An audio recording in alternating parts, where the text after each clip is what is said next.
Miss France, une candidate du top bafouille plusieurs fois et une blessée.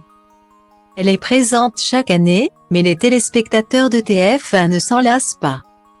Il s'agit de la cérémonie Miss France, dont l'édition 2023 est diffusée ce samedi 17 décembre 2022. La soirée, présentée par Jean-Pierre Foucault et Sylvie Tellier, qui vit sa dernière cérémonie, est retransmise en direct de la salle de spectacle d'OM. À chemin 36 situé dans la ville de Déol, au nord de Châteauroux, en région Centre-Val de Loire. Les 30 reines de beauté en compétition se battent pour être celle qui, à l'issue de la soirée, succédera à Diane Lair, Miss France 2022. Cette cérémonie est placée sous le signe du 7e art. Le cinéma est en effet à l'honneur dans les 9 tableaux présentés cette année. C'est Titanic, de James Cameron qui a ouvert le bal pour le plus grand bonheur des téléspectateurs.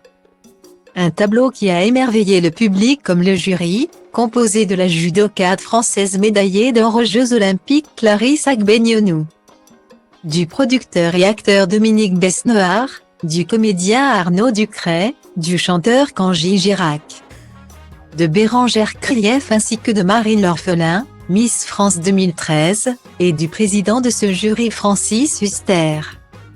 Les choses se sont ensuite enchaînées et l'un des moments les plus attendus est arrivé.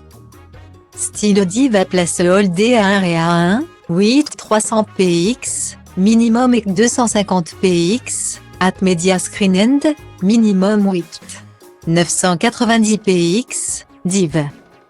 A place le holdé à 1 et à 1, 8 620 px, minimum et 350 px, style. Il est souvent redouté par les candidates en compétition car elles savent qu'il est déterminant. Il s'agit du fameux discours. Chacune des sélectionnées a pris la parole lors de l'annonce du top 15. Et pour l'une d'elles, l'exercice s'est révélé plus difficile que prévu.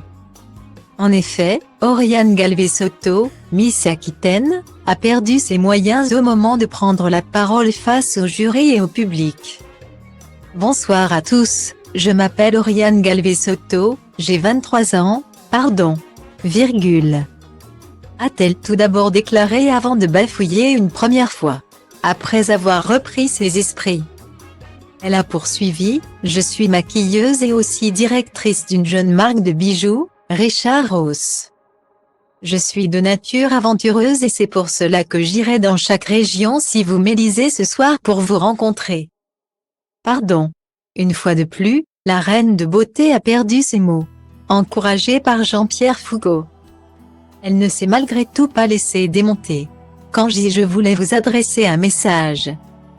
Je suis bergeracoise, je pense que vous connaissez bien cette ville. Donc je vous pose la question, est-ce qu'il ne serait pas temps de ramener la couronne dans le sud-ouest? Et je vous promets que cette fossette qui sert de soleil sera toujours près de vous. Je vous souhaite une excellente soirée, merci de m'avoir écouté, a-t-elle conclu. Stylo Diva place le holdé à 1 et à 2, 8 300 px, minimum et 250 px, at media screen end, minimum 8 990 px, div. A place le holdé à 1 et à 2, 8 620 px, minimum et 350 px, style. Espérons pour la jeune femme que cela ne la pénalisera pas pour la suite de l'aventure.